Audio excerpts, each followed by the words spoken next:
Muchas gracias por acompañarnos nuevamente en Visión de Vida, este programa que pretende seguir los pasos de mujeres y de hombres que han contribuido de manera decisiva al desarrollo de nuestra ciudad, nuestro estado, nuestro país. Hoy tengo la fortuna de conversar con un hombre al cual yo admiro profundamente. Lo conozco ya hace varios años y he seguido su trayectoria profesional y también he escuchado muchas veces en reuniones de amigos sus conceptos profundos, trascendentes sobre nuestro país y sobre el mundo.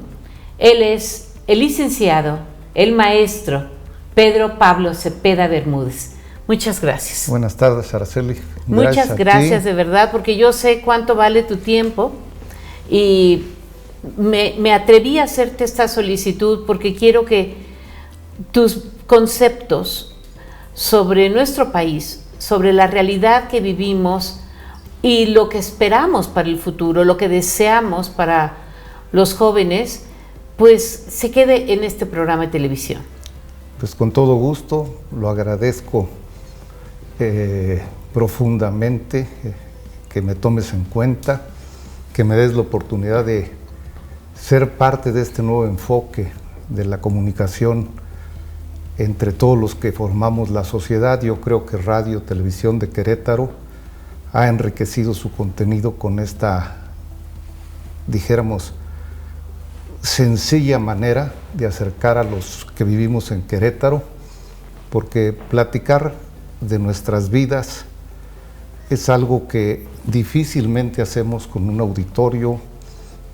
No deja de ser una oportunidad para expresar lo que uno piensa, pero escuchando a las demás personas que has invitado a este programa, pues nos hemos enriquecido de la visión de muchos y nos vamos dando cuenta que en realidad el ser humano, viviendo en sociedad, en conjunto, que nos es mejor para todos. Sin duda, querido.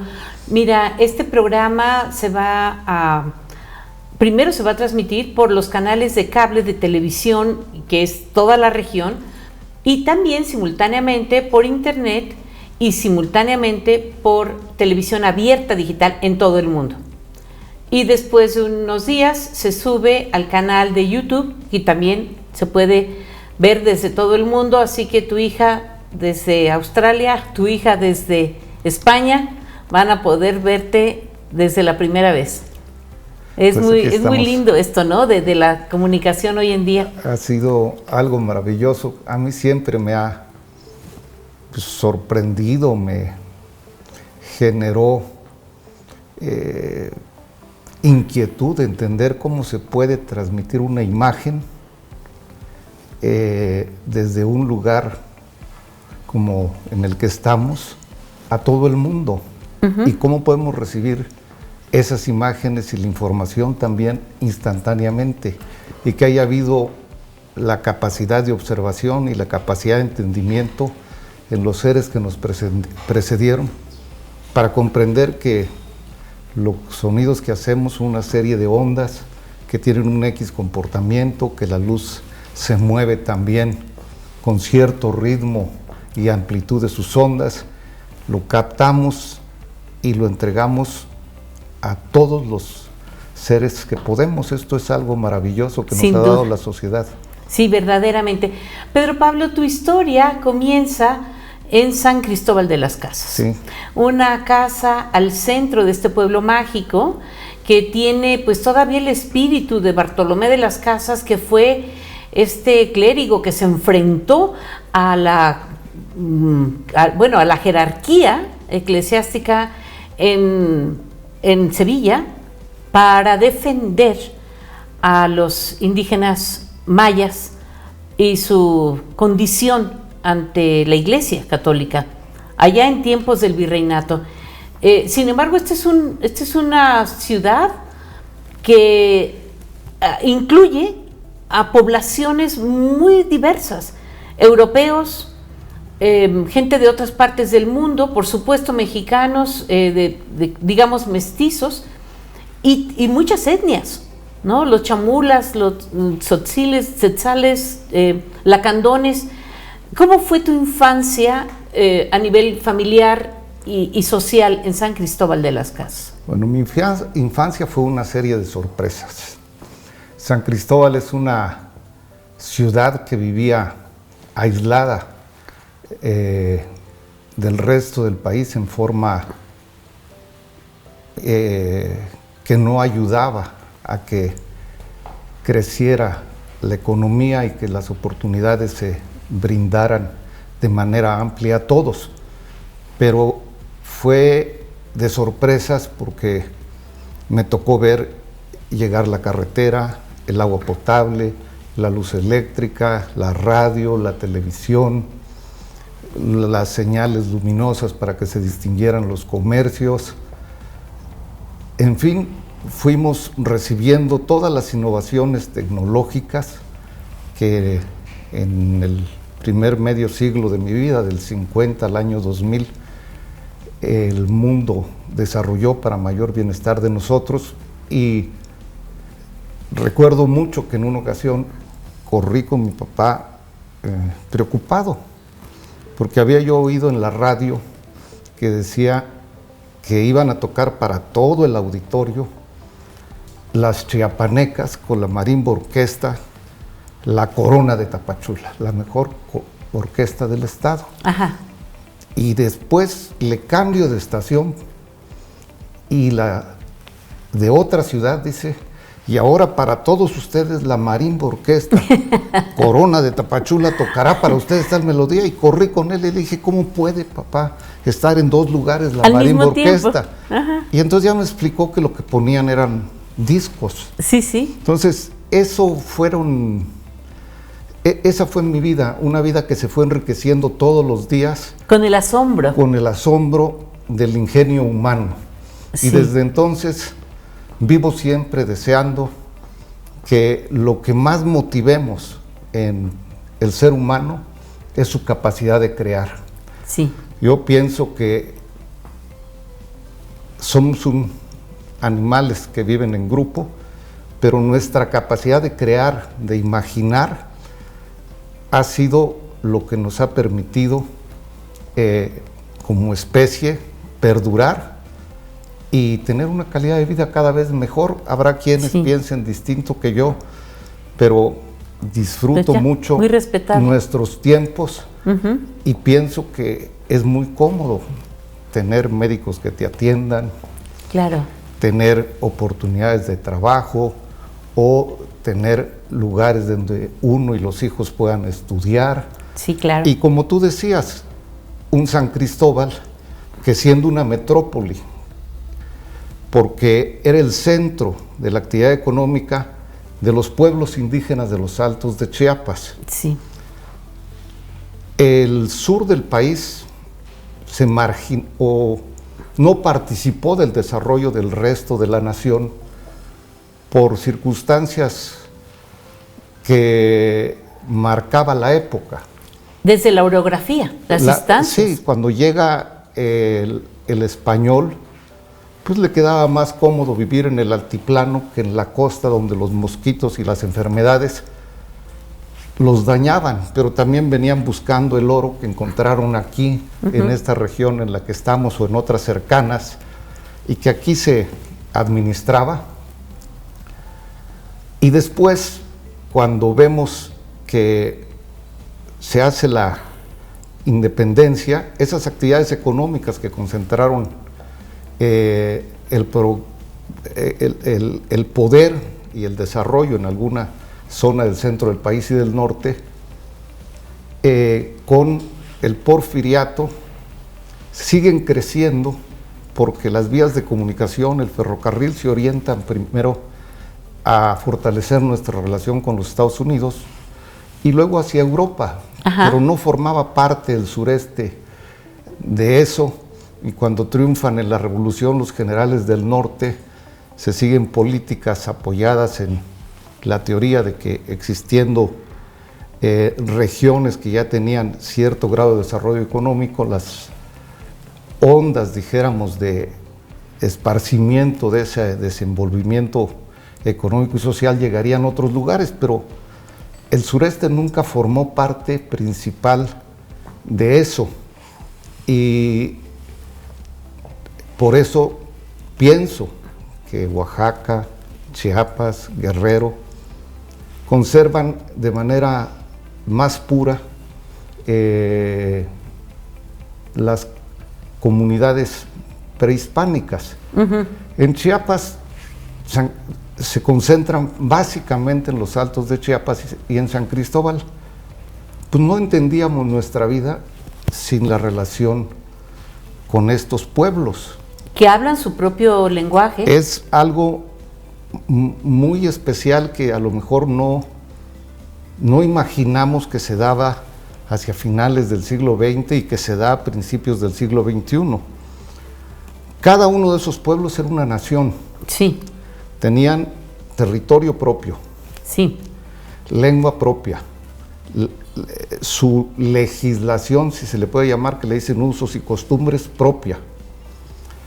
Y una actividad económica a la que se dedicaban de manera preponderante, que era la agricultura, pero cada pueblo era una nación y se relacionaban con el país a través de San Cristóbal. Por eso nosotros siempre vivimos vinculados a ello y hoy vemos con gusto que haya llegado una serie de elementos que, por ejemplo, primero alargaron la vida.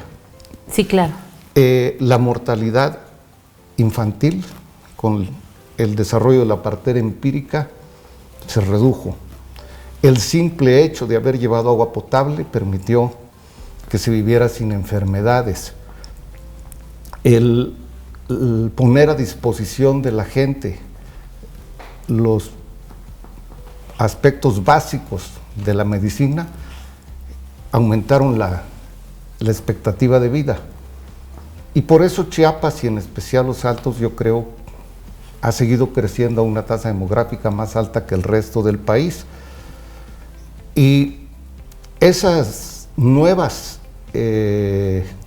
infraestructuras, ya fueran de comunicación o de servicios, rompieron aquel equilibrio de los pueblos indígenas, donde eran como centros ceremoniales, porque eran comunidades organizadas en torno a una iglesia, a un concepto de la religión, y fueron penetradas por los promotores bilingües, por la llegada de los caminos, y fueron más bien integrándose a la nación.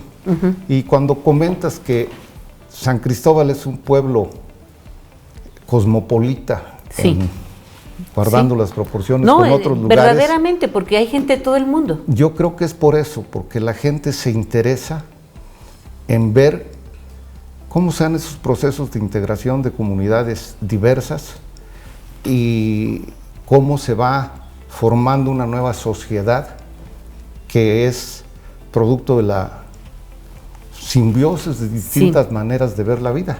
Yo quisiera brincar a Ciudad de México. Tú llegaste a la Ciudad de México con el fin de estudiar la carrera, la licenciatura en la Universidad Anáhuac. Como muchísimos mexicanos de la provincia, me fui a la Ciudad de México a estudiar. Salíamos con una ilusión: crecer en lo individual y poder servirle a la sociedad. Emigrábamos en busca del desarrollo y era tan trascendente el cambio que vivíamos que no solo nos formábamos intelectualmente, sino que ahí conocíamos a nuestra futura esposa, ahí teníamos el primer trabajo y creábamos la base económica que nos permitiera sobrevivir. Entonces nos fuimos muchos a la Ciudad de México, muchos a Puebla o a Querétaro, pero esa migración yo creo que ha sido siempre la característica del ser humano y ha permitido que prosperemos como sociedad. Me fui a la Universidad de Anáhuac a estudiar economía y me preguntaron mis amigos: ¿por qué escogiste economía? Y les dije: quiero entender por qué Chiapas es más pobre que el resto de la República. Traía yo esa conciencia que me había creado San Cristóbal. Pienso que esa relación entre la comunidad indígena y la comunidad mestiza te hacía muy sensible a preguntarte cómo todos podíamos vivir en circunstancias más igualitarias y de igualdad de oportunidades. Sí, sin duda. Después de la carrera, entraste a trabajar al gobierno federal y estuviste, comenzando por el sexenio de López Portillo y después continuaste con De la Madrid, Salinas Cedillo y Peña Nieto. ¿Cuáles son los cargos que tú asumiste dentro del gobierno federal? ¿Qué te dejaron estos trabajos? Bueno, además de una gran experiencia, muchas satisfacciones. Aquí estás con Cedillo, precisamente. Sí, con el presidente Cedillo se llevó a la práctica un plan de desarrollo de las cadenas logísticas que incluyen el transporte marítimo para que México fuera más competitivo y pudiera tener mayor crecimiento, cambiando el paradigma de la sustitución de importaciones por una de sustitución de exportaciones. Y para ello era necesario modernizar el sistema portuario nacional y lograr que nuestra economía estuviera atendida por los servicios logísticos más eficientes de los que disponían las economías más evolucionadas. En nuestros puertos sabíamos cuándo entraba un barco, pero no sabíamos cuándo salía. Teníamos un modelo portuario atrasado, no solo diría yo por décadas, sino a lo mejor de principios del siglo XX, mientras el mundo ya disponía de un concepto o de una industria de transporte marítimo que le hacía disponer de suministros más baratos y que le permitía vender sus productos de manera global. Y entonces buscamos un modelo que hiciera posible elevar la productividad de los puertos y que redujera los tiempos del transporte de las mercancías y ayudara a garantizar que las mismas llegaran en condiciones apropiadas, en la cantidad convenida. Y eso requirió un esfuerzo muy grande porque tuvimos que negociar con los trabajadores, tuvimos que crear un modelo en el que el sector privado participara y para ello se cambiaron las leyes para que dieran certidumbre a aquellos que tomaban el riesgo de entrar a construir empresas de servicios en los puertos, de recuperar lo que habían invertido, pero con ello se lograron muchas cosas. Los puertos, cuando eran estrictamente estatales, perdían dinero. Una vez que establecimos el modelo donde la nación sigue siendo dueño del agua y de las tierras, pero da concesiones para operar terminales a la iniciativa privada, aumentamos la productividad sensiblemente. Este proceso de modernización inició en 1995.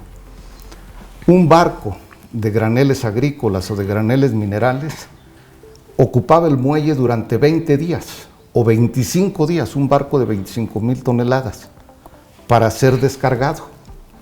Es decir, se tenían que pagar los fletes por 25 días mientras estaba en el puerto. Una vez hecha la modernización del sistema portuario, los descargábamos en un día.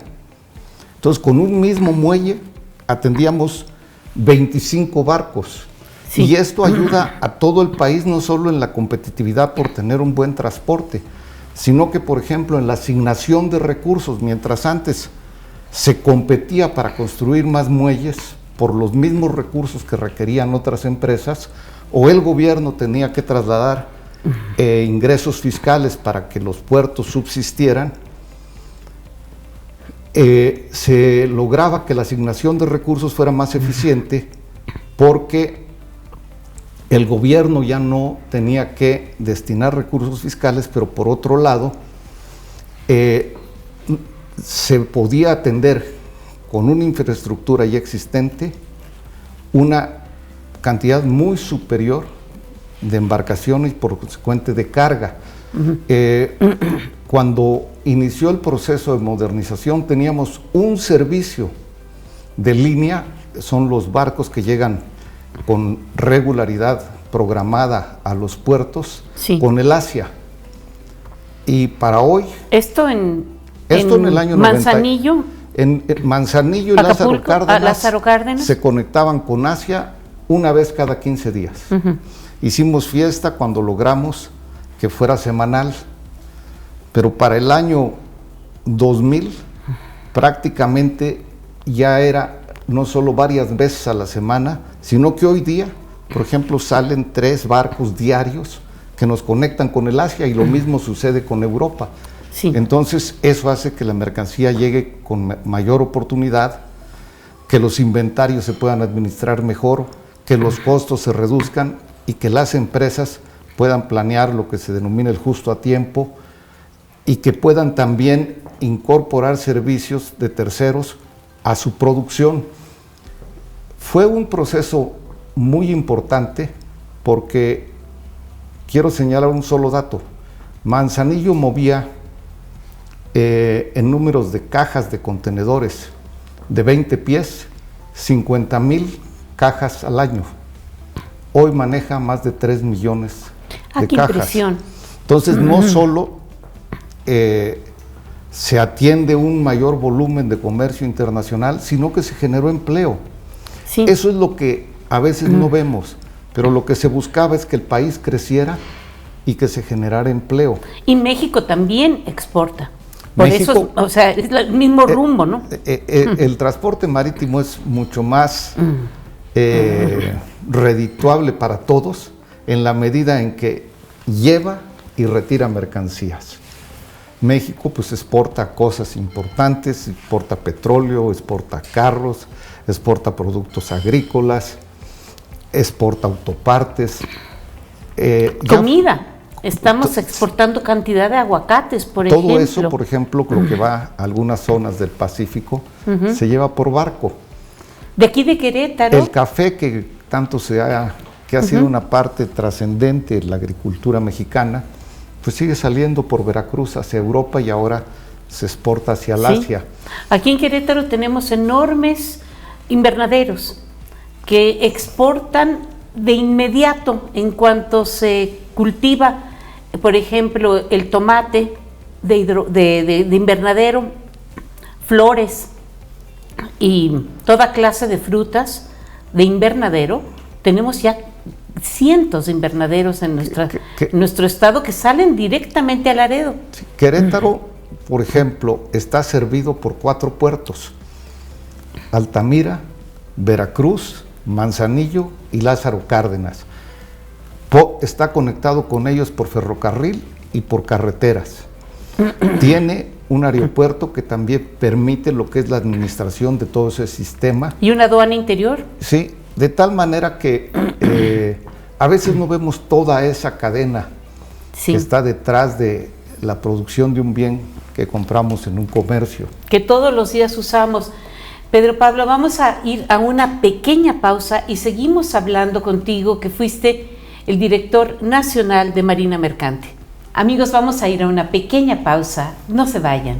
Gracias por continuar con nosotros en Visión de Vida. Estamos hablando con el maestro Pedro Pablo Cepeda Bermúdez, quien fue el director nacional de Marina Mercante de México.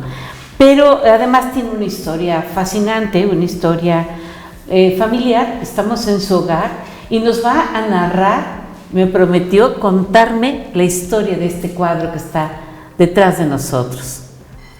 Pedro Pablo. Bueno, este cuadro no solo refleja a Chiapas. La reserva de la biosfera de la selva de Chiapas y la reserva de la biosfera de la Sierra Gorda de Querétaro son las más importantes del país. Tiene un colorido especial. Cuando compré la primera casa en la Ciudad de México, le dije a la hija de un amigo, de un gran escritor mexicano, de Laco Cepeda, sí, claro, a Masha, sí, que un gran poeta de la espiga motinada. Sí, su hija es pintora. Y entonces le pedí un favor, le dije, oye, crea algo que me recuerde a nuestra tierra, pero anímate a jugar con los colores que se usan en las casas en Chiapas o que se usan en nuestros muebles, que son un poco estridentes, el amarillo, el rosa mexicano, el verde. Y con esa petición hizo una expresión pues que sintetiza la selva de Chiapas, que muestra la vida animal que ahí se desarrolla, que tiene al tapir, que tiene al jaguar, que simbolizan al estado de Chiapas. Entonces es una mezcla de lo que refleja Chiapas, pero también es una mezcla de lo que los colores significaron en mi vida. La luz y los colores han sido parte importante de mi manera de ser. A mí me gusta mucho levantarme y ver el sol, me alegra, y cuando oscurece la noche me llama a ver las estrellas, y ambas cosas las disfruto mucho. Entonces acá está reflejado un poco la naturaleza del estado y la naturaleza de mi ánimo. Y también de la Sierra Gorda. Platicando sobre estos muchachos, los hermanos Cepeda Bermúdez, aquí estás tú al centro, está Paco, el mayor, después Fernando, Pedro Pablo, Miguel, Juan José y mi hermana Coco. Juan José y Coco. Este fue el momento en que tú te fuiste a estudiar a la Ciudad de México. Sí, en ese momento estábamos estudiando, bueno, Paco ya estaba por regresar a San Cristóbal, pero Fernando, Miguel y yo estábamos estudiando en la Ciudad de México. Después llegaron Juan José y Coco muy joven, porque un día platicando con mi papá le dije, mira, nos has dado la oportunidad a los hombres, pero yo creo que hay que creársela a Coco y no circunscribirla al modelo tradicional que se vivía en Chiapas, donde la mujer se tenía que casar joven. Coco se fue a estudiar la secundaria, la preparatoria, la carrera a la Ciudad de México. Tal vez significó una separación dolorosa emocionalmente, pero yo creo que en su vida terminó enriqueciéndola, y era la forma en que mi papá nos educaba, era ver siempre que todos éramos iguales, y a mí, pues, afortunadamente nunca me tocó pensar que la mujer y el hombre no merecíamos lo mismo o que teníamos. Y lo mismo aplicaste con tus hijas. Roles. Claro. Todas tus hijas han estudiado, han llegado a las mejores universidades, sí, y después oportunidades también de viajar. Si algo me quedaba de esa educación en donde se privilegiaba al hombre, pues la vida me encargó de darme 3 hijas y 2 hombres como hijos, y entonces no solo la concepción que yo tengo, sino el diálogo con mis hijos ya no me permitió nunca dejar de ser un promotor de la igualdad, de entender la diversidad, de reconocer que es urgente que la mujer, que se educa tanto como el hombre, forme parte del aparato productivo para que este país crezca más. Claro. En la medida en que la mujer le sea reconocida o se le abran los espacios que debe tener, el país va a crecer más y va a ser más próspero. Sin duda. Estos son ya los mismos hermanos con tu madre años después, ya sí, todos adultos. Teníamos la tradición de reunirnos todas las Navidades con mi mamá, ya con nuestras esposas, con nuestros hijos, y hoy lo hacemos ya no estando mis padres, en distintos lugares de la República, como grupo familiar, cada 2 años. Y lo que aprendemos en el caso de los hermanos y me imagino que nuestras esposas o el esposo de mi hermana, es que cada hijo es una fuente de enriquecimiento en términos de conocimiento, de visión de vida, y es mucho más lo que recibes que lo que les das. Sí, claro. Ellos te cambian tu vida, ellos te mantienen en contacto con el mundo que viene. Entonces no dejas nunca de ser parte del nuevo mundo, porque esas nuevas generaciones lo ponen en tus manos, Sí. al menos así lo veo yo. Y la casa donde ustedes crecieron es hoy en día un hotel boutique en el centro de Chiapas. Sí. Ahí hay un restaurante que es administrado por una de tus sobrinas, que es chef. ¿Es Tierra y Cielo? Sí, Martita. Marta. Y Mónica Cepeda, tu sobrina, es una de las poetas más reconocidas de Chiapas. En los últimos 10 años que yo he leído su poesía, que la he analizado, me doy cuenta de la fuerza que tienen sus versos, y ahora ella está siendo muy reconocida a nivel internacional. ¿Ya? Sí. Mis papás, por ejemplo, crecieron en un México donde las oportunidades de estudiar eran muy reducidas. Mi papá fue autodidacta a los 14, 15 años. Pagó a una maestra para que le enseñara a leer y escribir. Todos los hijos tenemos una carrera, pero nuestros hijos no solo pudieron prepararse, sino que han destacado, como Marta, en la creación culinaria, ha recibido premios nacionales, es invitada internacionalmente a presentar la nueva comida chiapaneca que le llaman de fusión con lo moderno. Mónica es una poeta que ya no solo se lee en Chiapas, sino a través de las redes sociales en otras partes del mundo. Y así nuestros sobrinos afortunadamente han sabido desarrollarse, y mis hijos, pues tengo mucho orgullo también de ellos. Claro, aquí están tus hijos, tus 5 hijos y tu nuera, en una ocasión muy, muy feliz, donde también yo estuve presente. Y aquí en el Museo de Arte de Querétaro, la familia que has formado con Claudia Loyola Peña, quien también tiene parentesco con queretanos, ¿no? Sí. Cuéntame, ¿qué ha sido Querétaro para ti, para su familia de ustedes? Querétaro ha sido un destino maravilloso, pero no...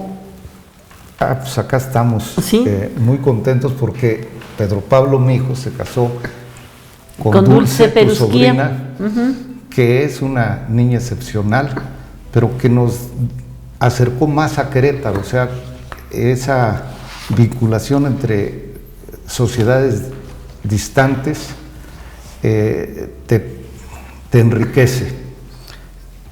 Querétaro para mí no era el destino de Pedro Pablo, ni siquiera el destino para Claudia, que es mi esposa, a quien quiero y a quien le agradezco lo que me ha apoyado.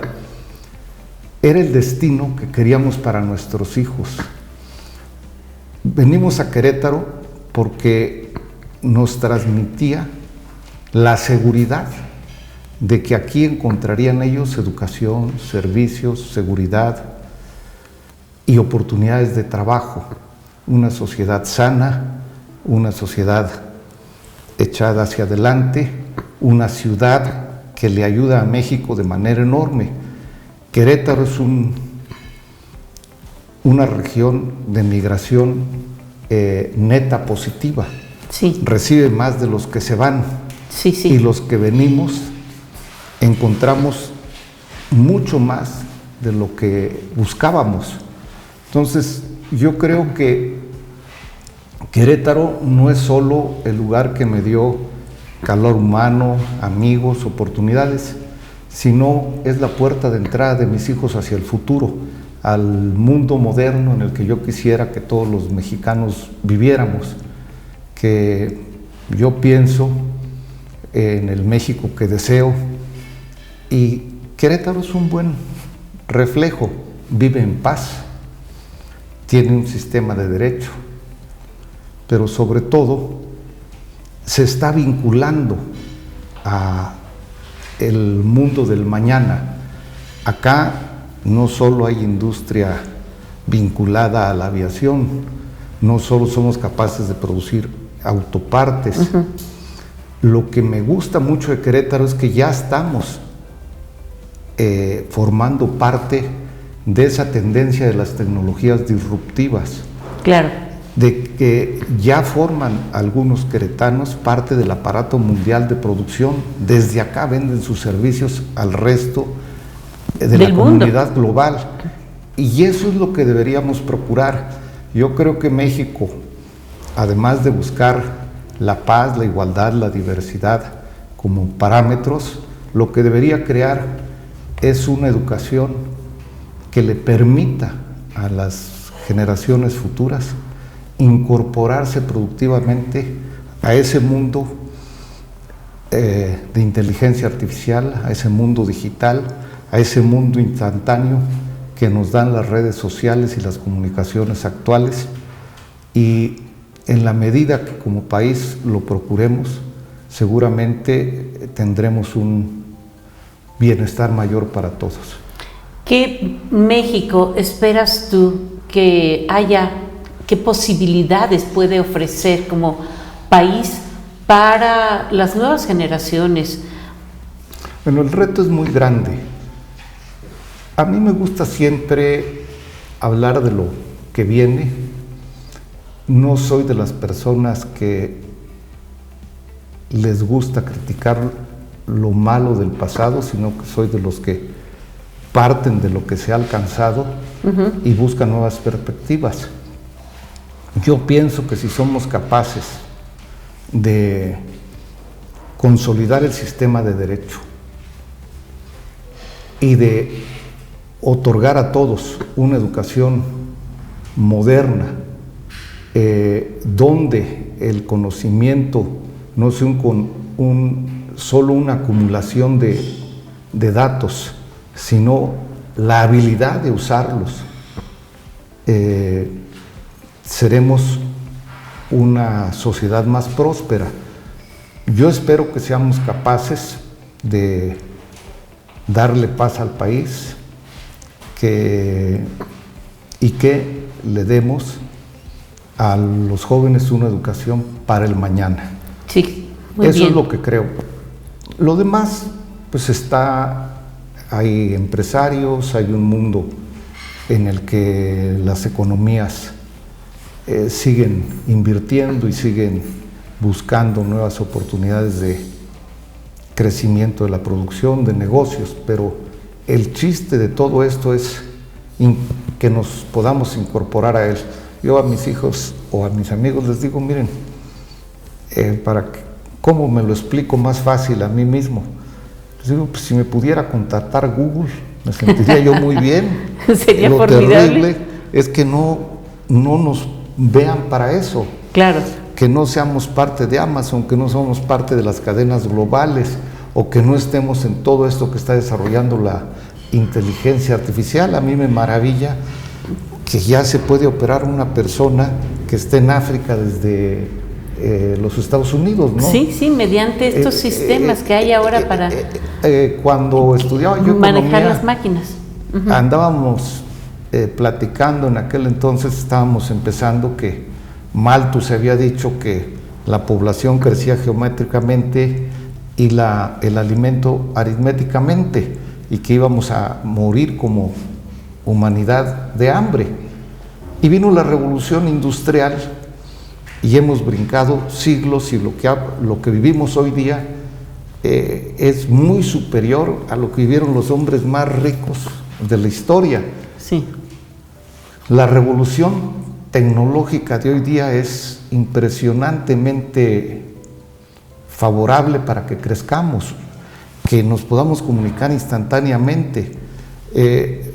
Los periódicos tuvieron que evolucionar porque ya no los comprábamos, se digitalizaron, pero aún así muchas veces la información social va más rápido que lo que ellos pueden otorgárnosla. Entonces hemos creado, digámoslo así, una sociedad de periodistas.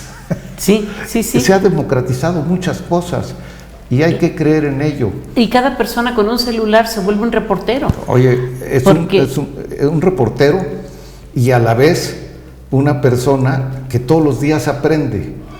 Yo recuerdo, por ejemplo, que en San Cristóbal, cuando una familia podía comprar una enciclopedia, pues era una inversión que se pagaba a plazos. Por supuesto. Y que había que cuidarla porque era un patrimonio, no solo por el contenido que tenía, sino porque costaba mucho.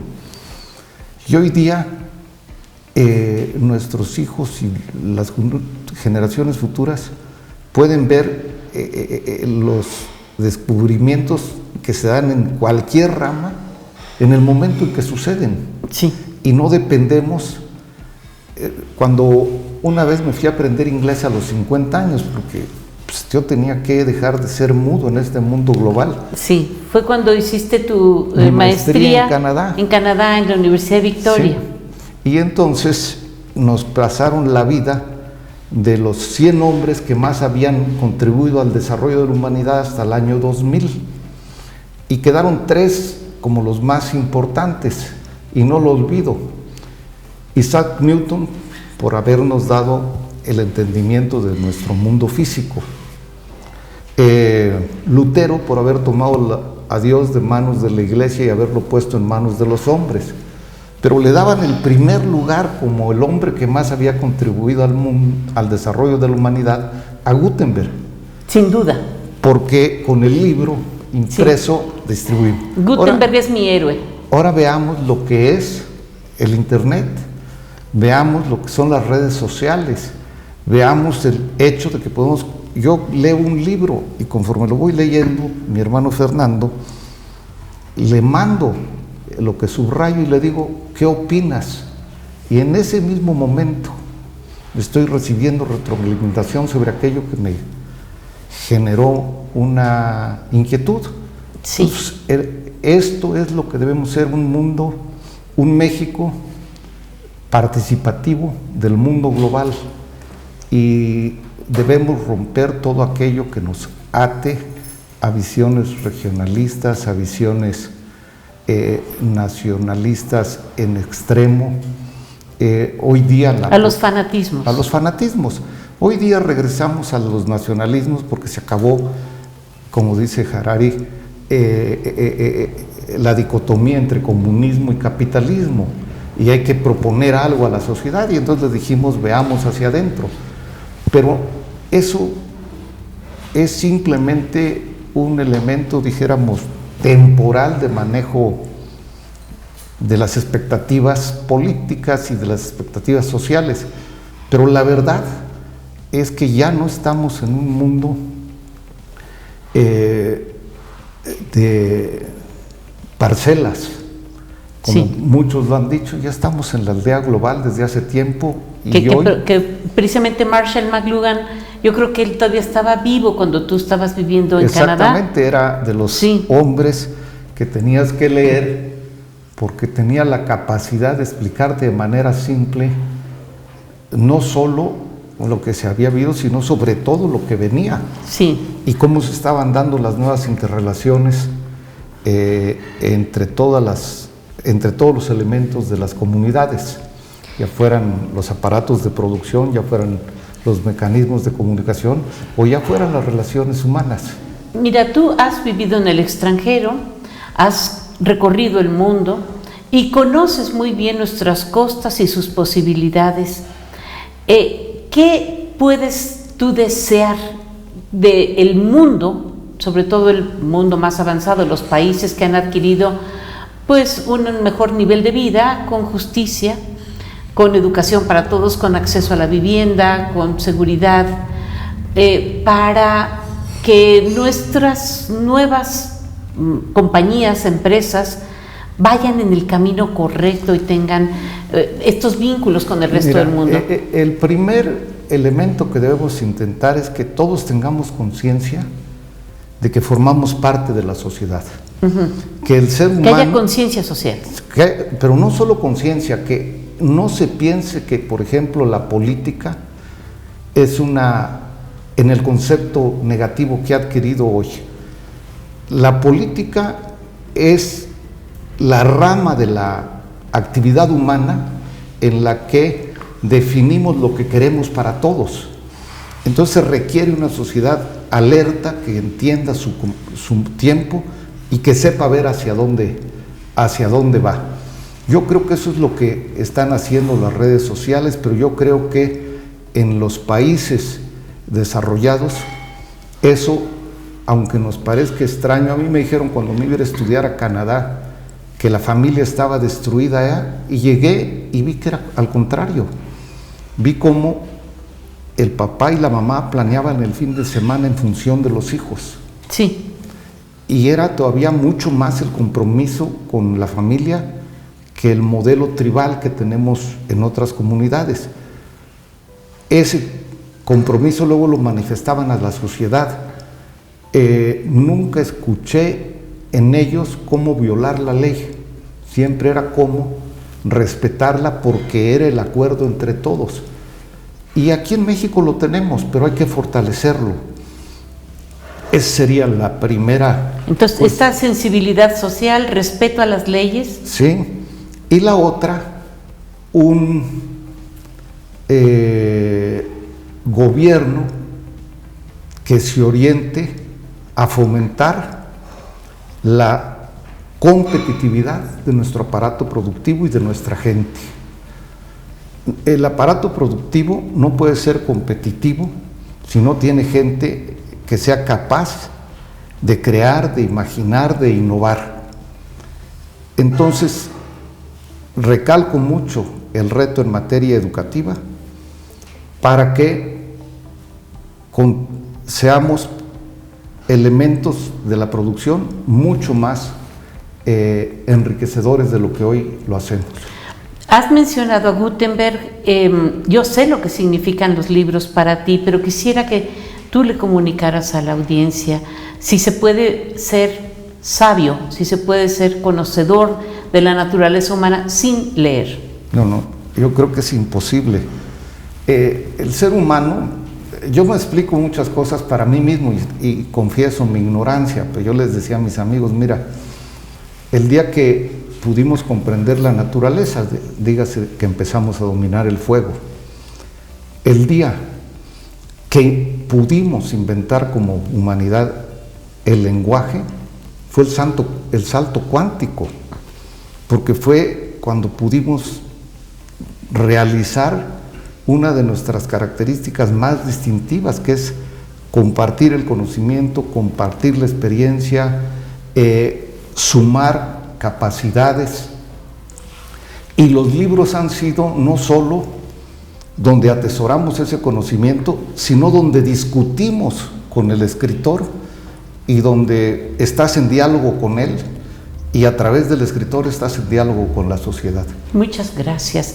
De verdad, yo admiro tu capacidad de concreción, de hacer un pensamiento muy profundo y muy vasto en pocas palabras.